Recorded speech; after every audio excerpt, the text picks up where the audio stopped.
Salut à tous, c'est Axel de testmobile.fr. Aujourd'hui, je vais vous présenter un petit jeu, bon petit, qui est pas vraiment petit, c'est un jeu assez intéressant. C'est un RPG en 3D sur smartphone, donc là sous Android mais également disponible pour iOS. C'est un petit peu le numéro 2 d'un RPG qui était sorti, qui s'appelait Aralon, par Crescent Moon Games, et celui-là il s'appelle Raven Sword. Raven, ça veut dire un corbeau, si je ne me trompe pas, et Sword, une épée. Shadowlands. Et en fait, je vais pas... Alors, pour cette vidéo, ça va pas être exactement un test. Et puis, je vais pas trop parler de l'histoire, etc. Parce que j'ai pas envie de vous spoiler. Et en plus de ça, c'est parce que j'ai pas tout à fait cherché à la comprendre. J'ai joué au jeu et je vais vous expliquer... Enfin, je vais parler jouabilité, on va parler graphisme, musique... Et je vais, voilà, en deux, trois mots vous donner mon avis. J'ai commencé le jeu, je suis à, je crois, au niveau 6 ou 7, alors que vous pouvez aller beaucoup plus loin. Comme ça, au moins, ça me permettra de vous montrer vraiment le début. Et puis après, vous pourrez, si vous avez envie, l'acheter. Au passage, c'est un jeu qui coûte 5,30 €. Donc, on va dire que c'est pas donné pour un jeu mobile, mais par rapport au contenu qu'il y a, c'est quand même un titre qui est vraiment intéressant. Ok. Donc vous avez cet écran là, rien de très intéressant, vous pouvez commencer une nouvelle partie, continuer la partie qui est en cours ou charger une partie. Moi ce que je vais faire continuer. Si vous faites nouveau, bien sûr vous pouvez personnaliser votre personnage et vous avez pas mal d'options. Vous n'avez pas de choix de classe à proprement parler, mais vous pouvez choisir uniquement la personnalisation du visage, la façon dont il est habillé, etc., etc. Ce genre de choses. Alors, au bout d'un moment, je vais arrêter de parler, je vais mettre le son un peu plus fort, mais en gros, qu'est-ce que vous avez? Vous avez un jeu dans un monde, ils disent que c'est un monde ouvert. Alors, oui, c'est ouvert. Si vous avez joué à des jeux de type Skyrim sur PC ou console, vous attendez pas à ce type de monde. C'est ouvert dans le sens où vous pouvez aller où vous voulez, mais c'est relativement restreint dans la mesure où, par exemple, ici, je suis dans une forêt, j'ai d'un côté la montagne, de l'autre côté la montagne. En gros, voilà, c'est ouvert, mais dans une zone assez limitée. Je suis pas allé très très loin dans le jeu, donc peut-être qu'après ça change. C'est même tout à fait possible, mais pour l'instant, j'ai constaté que c'était comme ça.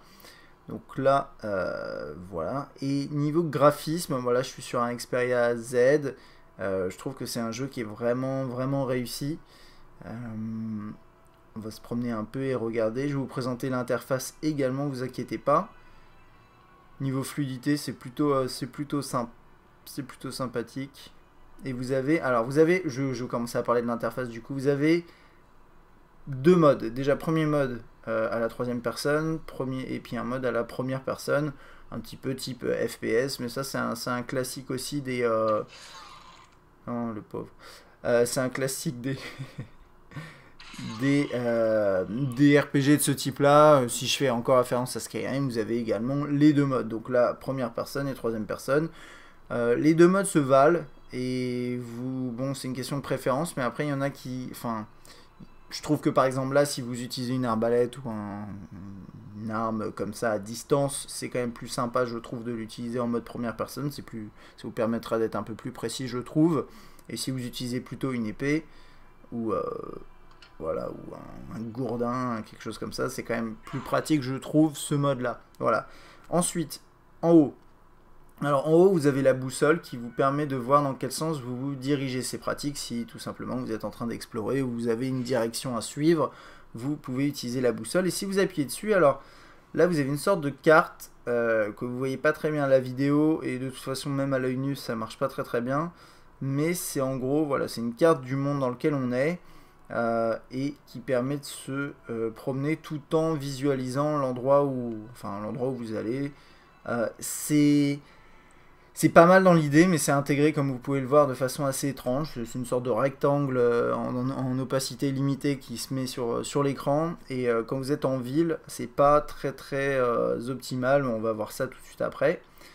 Le bouton en haut à droite, donc, qui permet de basculer de première personne à troisième personne, permet également, quand vous restez appuyé, de basculer en mode, on va dire, discret. Alors je sais pas, ils appellent ça mode stealth.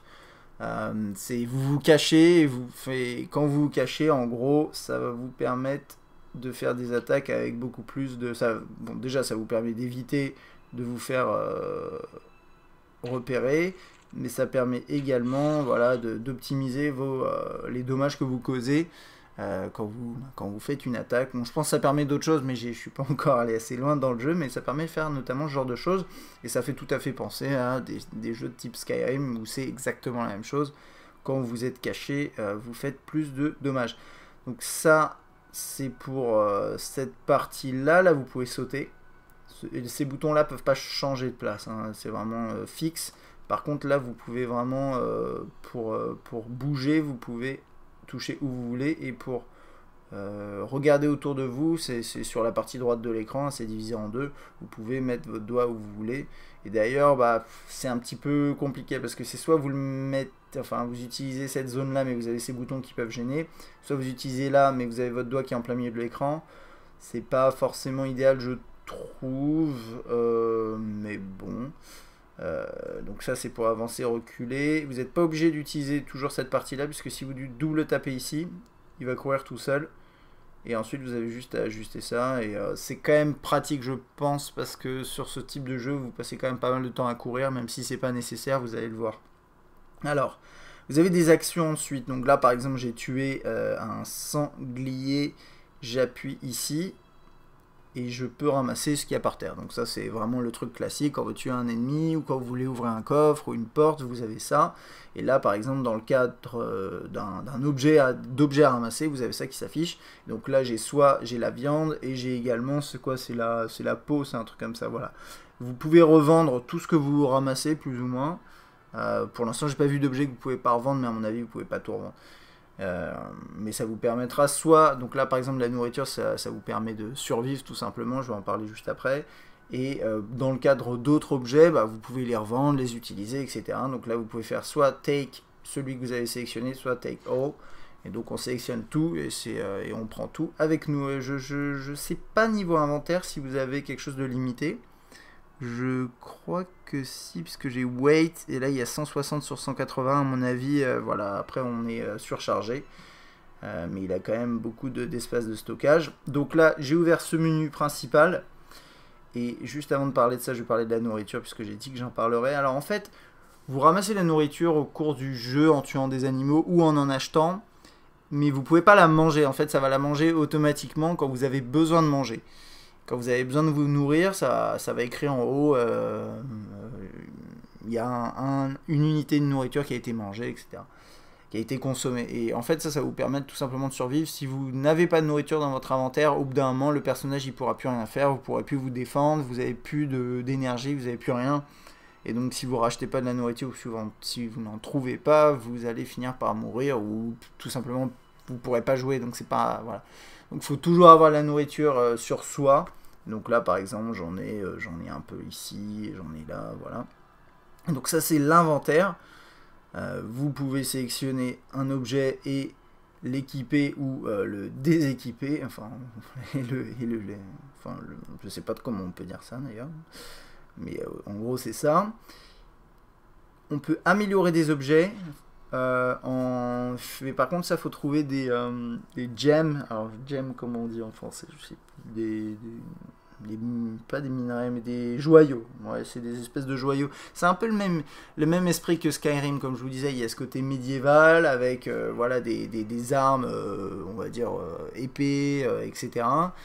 Vous avez des arcs, des arbalètes. Vous avez aussi un fusil à poudre. C'est un peu bizarre je trouve, mais pourquoi pas. Et vous avez aussi un petit peu de magie, mais pour l'instant franchement j'ai pas beaucoup vu de magie, et d'après ce que j'ai lu il n'y a pas énormément de magie dans ce jeu là, c'est vraiment beaucoup d'armes de ce type là. Et donc là vous pouvez améliorer en vous procurant un joyau, une pierre. J'ai pas encore essayé ça, mais vous pouvez le faire à partir de ce menu là. Que dire de plus? Vous pouvez larguer, vous pouvez lâcher un objet, et quoi d'autre? Ici, j'ai pas regardé, mais je crois que c'est... Ouais. Vous pouvez installer... Enfin, vous pouvez acheter des objets, mais je crois que c'est en achat in-app. Ouais, c'est ça. Donc ça m'intéresse pas. vous n'êtes pas obligé de, voilà, de passer par le shop proposé par l'éditeur hein, pour vous procurer des objets. J'imagine que c'est la facilité, mais vous pouvez aussi tout simplement gagner de l'argent dans le jeu, trouver les bons vendeurs, etc. Vous procurer tout ça. On va aller voir ça en ville juste après. Donc voilà, vous avez tout votre inventaire qui défile là, et pas grand chose à dire de plus, hein, je pense. Voilà. Et vous voyez la équipe. Là vous pouvez mettre, vous pouvez porter ce bouclier, ce genre de choses. Donc là par exemple j'ai tué quelques, je crois que c'est des, je sais plus, c'est des, pas des trolls, c'est des gnomes ou je ne sais plus quoi. Et voilà, j'ai ramassé pas mal de boucliers. Vous voyez ici, valeur 60 d'or. Et donc je vais pouvoir les revendre 60 d'or pièces. Ça va me permettre d'acquérir pas mal d'argent et ça permet après d'acheter des choses. Donc voilà, vous avez vos stats ici. Alors ils appellent ça stats, mais c'est aussi tout simplement l'endroit où vous avez des points qui sont attribués à chaque fois que vous faites un level up, et ensuite vous pouvez les attribuer, vous pouvez les distribuer à différents éléments. Donc là par exemple c'est la force, l'agilité, l'endurance. Moi je sais pas, imaginons je vais mettre force, hop, je le fais, et ensuite après j'ai mes stats qui s'affichent. Donc il faut vraiment attribuer les points pour pouvoir visualiser les stats. Et donc là je suis level 10, hein. J'ai pas joué depuis longtemps, j'ai peut-être joué 2 heures, donc ça va assez vite, et ça dépend si en plus vous allez dans des endroits où vous faites à répétition, enfin vous tuez à répétition les mêmes ennemis qui réapparaissent, vous pouvez rapidement faire du level up. C'est pas très intéressant, mais bon, je sais que c'est une pratique courante dans ce genre de jeu. Et ensuite, alors là ils appellent ça talent. Et ça va être un peu plus détaillé, ça vous permet de rentrer voilà, dans différentes catégories. Et par exemple, donc là j'ai stealth, tout ce qui est lié à la discrétion, etc.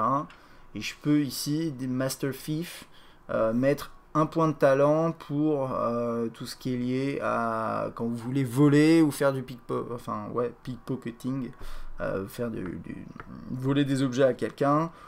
Ça va vous rajouter un point, ça vous permet de mieux faire cette chose, cette action, et ça c'est valable pour plein de choses. Donc par exemple dans le combat, on a Melee Mastery, et donc ça c'est lié à tout ce qui est armes de poing, etc. Enfin, tout ce qui est épée, hache, et vous pouvez voilà, améliorer tout ça. Vous avez des niveaux, et tous les différents niveaux, vous avez des bonus qui s'ajoutent, etc. Donc en gros, vous choisissez pas de classe, mais vous choisissez votre spécialité à travers ces menus-là. Et ça, c'est un truc classique hein, des RPG, ça marche plutôt bien. Vous avez un menu qui vous permet de suivre vos quests, vos quêtes. Il est pas très intéressant. Alors, ça va faire un récap en fait de ce que vous avez constaté, ce que vous avez vu. Vous pouvez faire track. Mais d'après ce que j'ai vu, déjà, il n'y a pas d'affichage sur la carte des endroits où vous devez aller. Donc, bon, sauf erreur de ma part, faut vous débrouiller. Ça c'est la première chose. Et deuxième chose, je sais pas, bah, pas grand chose à dire après, mais le menu est pas, c'est pas génial, mais bon, vous avez quand même un récap de tout ce qui se passe dans vos quêtes, et vous pouvez très facilement mettre track, mais je sais pas à quoi sert track franchement, puisque vous l'avez pas sur la carte. Alors je pense que peut-être je me trompe là-dessus. Et vous avez aussi vos quêtes qui ont été effectuées qui s'affichent ici. Ensuite vous avez la carte du monde. Alors hop, je vais pas le faire, du monde dans lequel on est là pour l'instant. Alors peut-être qu'après on change d'île, hein, je sais pas, comme je vous dis, je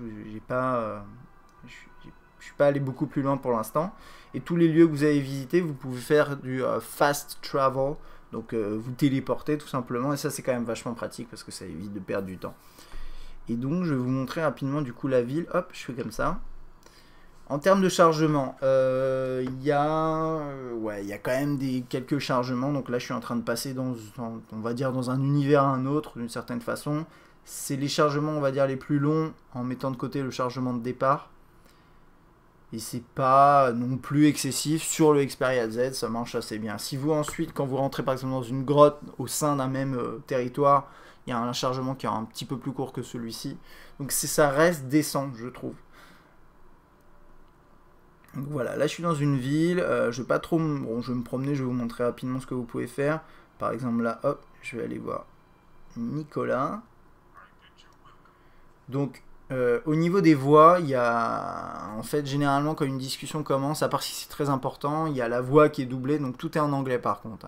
Mais il y a la voix qui a été enregistrée, et ensuite après, ça va être juste écrit, c'est pas grave, mais c'est que en anglais, donc si vous parlez pas très bien anglais, vous allez peut-être être gêné parce qu'il y a des éléments que vous n'allez pas forcément comprendre. Donc bon, ça c'est un petit peu dommage qu'il n'y ait pas de version française, mais l'anglais n'est pas non plus si dur que ça dans ce jeu, mais bon, quand même, ça peut être gênant.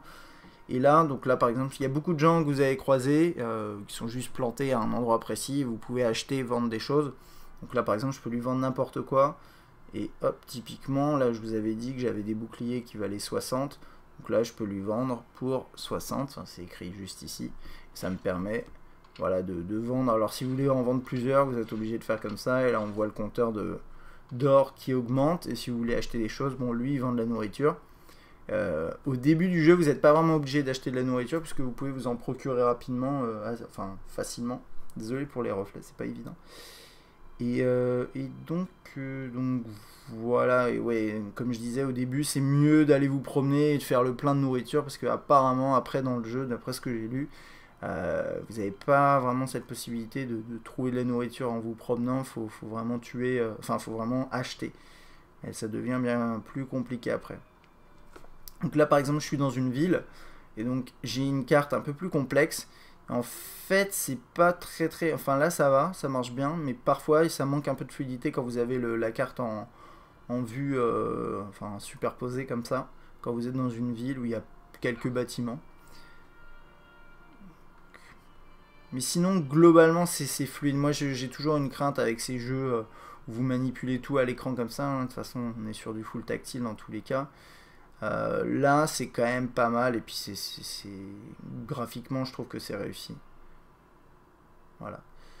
On va continuer un petit peu. Où est-ce que je peux aller? Je vais vous montrer. Alors d'après ce que j'ai vu, vous pouvez... Là par exemple il y a une maison qui s'appelle Small Home. Juste là je pense. Et vous pouvez acheter une clé qui coûte 12 000, donc c'est assez cher par rapport à voilà, ce que vous gagnez dans vos quêtes. Et je crois qu'après ça peut devenir votre propre maison. Mais je suis pas sûr, peut-être pas celle-là, c'est une autre à côté. Il y a des gens qui se promènent dans la rue, mais la majorité des gens ne servent à rien. Donc voilà, vous lui parlez, il se retourne et il ne dit rien, donc ça c'est pas très intéressant. Et contrairement à Skyrim, vous ne pouvez pas vous amuser à tirer sur les gens, enfin ça sert à rien quoi. C'est vraiment juste les ennemis qui vont riposter.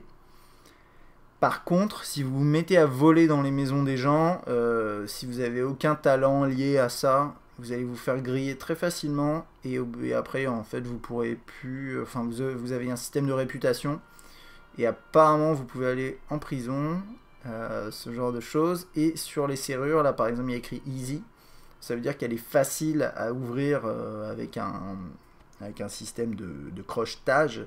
Et là, il faut acheter ces systèmes-là, des petits crochets. Chez certains vendeurs, tout le monde n'a pas ça, mais voilà. Là, vous avez quelques poissons. Des poissons. Qu'est-ce que je voulais dire? Ouais, comment on appelle ça? Oui. Différents breuvages avec des pouvoirs magiques que vous pouvez utiliser, que vous pouvez acheter. Bon, ça c'est pas mal. Mais j'ai pas trop utilisé. Et bon, je pense que c'est à peu près tout ce qu'il y a à dire. Je veux dire, en soi, le jeu, il est sympa. Bah là, vous voyez, je sors d'une maison et ça manquait un petit peu de fluidité. Mais bon, ça va vraiment dépendre, quoi. Le jeu est bien. Il est beau. La musique, j'en ai pas parlé. Mais ça ressemble un peu à Skyrim. Et c'est pas mal. Je vais laisser un peu ça et je vais me promener un peu.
Donc voilà.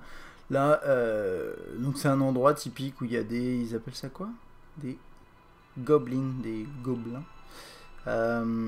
Et eux, en fait, il y en a environ 6 ou 7, je crois. Vous pouvez venir, tous les tuer, ramasser tout ce qu'ils ont sur eux. Ça vous fait de l'XP et en plus, après, vous revendez ce que vous ramassez.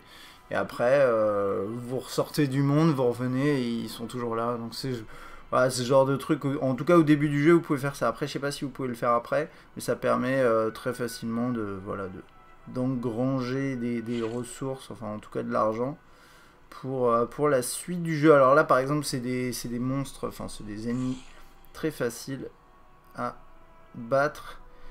Je vais aller dans la grotte des trolls. Pour moi, niveau 10, c'est un petit peu... Enfin, ouais, c'est un peu compliqué, après, ça dépend. Je vais vous montrer ça rapidement, et puis après, ce sera fini. Je vais pas aller trop loin. De toute façon, je suis pas allé beaucoup plus loin dans le jeu pour l'instant. Pour l'instant, moi, par exemple, mon but, sans vouloir trop spoiler, c'est d'aller discuter avec un archimage qui a pété un câble pour comprendre pourquoi j'ai survécu à une bataille contre les forces du mal qui s'appelle, je crois...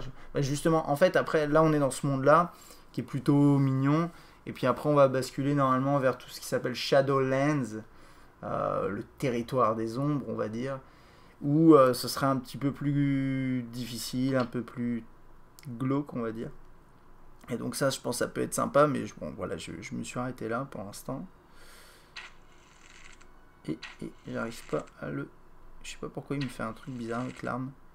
Alors, hop, ce qu'on va faire, c'est qu'on va y aller à fond. Donc voilà, par exemple, si vous utilisez les arbalètes, il faut viser un peu au-dessus. Il y a, voilà, il y a le pas le recul, mais le... Voilà. Donc là, j'ai réussi à le tuer à distance. C'est possible, avec un petit niveau. Par contre, eux, je sais pas pourquoi, ils disparaissent direct. Donc il n'y a rien à ramasser, même s'ils sont difficiles. Ils sont assez durs à battre. Hop, là par exemple. Alors il y a un truc qui est assez peu pratique, je trouve. C'est où là? Je sais pas ce qu'il me fait. C'est le fait que... Ouh, je vais me faire allumer là. Il y en a un derrière moi, je ne sais pas. C'est le fait que par exemple, voilà, l'arme, en fait, quand vous la sortez en appuyant ici, il va la ranger assez rapidement. Donc là, vous marchez, vous appuyez là. Enfin, ce qu'il faudrait, c'est qu'il y ait un bouton on-off, quoi. Moi, je préférerais ça, parce que le temps qu'il la sorte, de temps en temps, après, vous vous faites avoir. Donc ça, c'est un peu... Ouais, je trouve ça un peu dommage. Ouh, je crois que j'ai un... Ouh, salut! Je sens que ça va mal se passer, cette histoire. Non, ça va. Bon, voilà. Et bah, les monstres sont assez bien faits, mais pour l'instant, c'est pas non plus... c'est pas non plus extrêmement impressionnant. Moi, je vais vous montrer. Je pense que je vais mourir, là. Ah, non. Bon, voilà. Donc ça, c'était pour ma petite présentation, pas exactement un test, puisque je suis pas allé au bout du jeu, mais j'ai pas trop envie de vous gâcher, entre guillemets, la découverte du jeu, même pas que, entre guillemets, puisque c'est un jeu qui est plutôt sympa. Moi, personnellement, je suis pas un grand fan, normalement, des jeux en 3D qui se manipulent de cette façon à l'écran, mais je trouve que celui-là est très sympathique. J'ai un peu joué à Skyrim sur PC, et je trouve que voilà, on s'y approche un peu dans l'idée, même si c'est très loin d'être au niveau, mais c'est normal, on est sur mobile, et je sais pas si on aurait envie vraiment de jouer à un jeu aussi complexe que Skyrim sur un mobile, ce serait un peu compliqué. Mais là, voilà, c'est un jeu qui est réussi à la fois graphiquement, la jouabilité est plutôt bonne, c'est assez fluide, même c'est plutôt fluide là sur un Xperia Z, et heureusement d'ailleurs. L'histoire a l'air sympa. Voilà, vous trouverez sûrement quelques bugs de temps en temps, mais ça, c'est un jeu aussi complexe, et donc à mon avis, c'est normal, faut pardonner. Ce que vous pouvez faire, tout simplement, comme d'habitude, hein, c'est vous l'installer, vous le payez, vous l'installez, vous avez 15 minutes, disons, pour le tester, et puis après, vous demandez un remboursement si le jeu ne vous plaît pas. Voilà. Donc ça, c'était pour ma petite présentation, test, avis, premier avis sur Ravensword, pour Android ici, mais qui est disponible également pour iOS. A bientôt!